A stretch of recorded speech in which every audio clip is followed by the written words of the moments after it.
Hey guys, just a quick update here today. I had my deposit finally go through for my Roth on M1, and I just want to show you what happened here. If we go into funding, schedules, nope, that's my schedules, activity.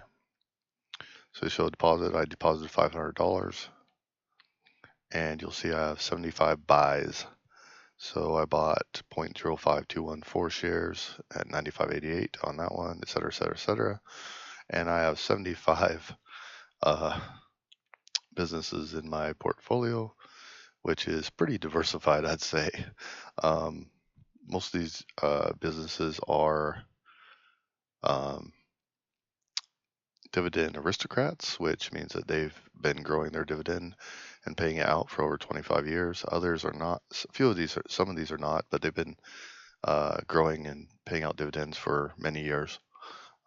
I think the lowest one I have is 8, something to that effect. So they're all pretty good and pretty solid companies. Um, but I just wanted to show you that you can see exactly how many shares you buy or sell when it processes through and at what price and how much you put in each one.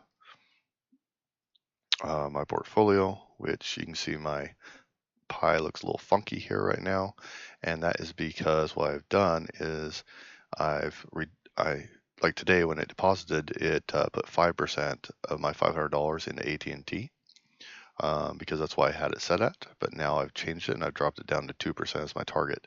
So this looks weird sticking out because it's over the target.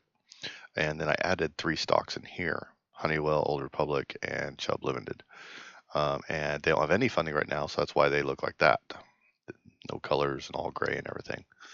The market went up. My overall portfolio gained a whopping 66 cents today. You can see market gains and then no dividends because, I just bought it today. Overall return, all that good stuff. So I'm a little excited. I probably just going to keep adding solid companies that I find in here and dropping percentages on certain ones down until I pretty much have 100 in here to make exactly 100%, 1% in each. Is that ideal for a portfolio? Probably not. You're probably better off going with only like 20 stocks, 30 stocks. Um, but I like it. This is my Roth. I want it to be stable and long term. And all of these are dividend paying companies. So right now I have 78 companies in there.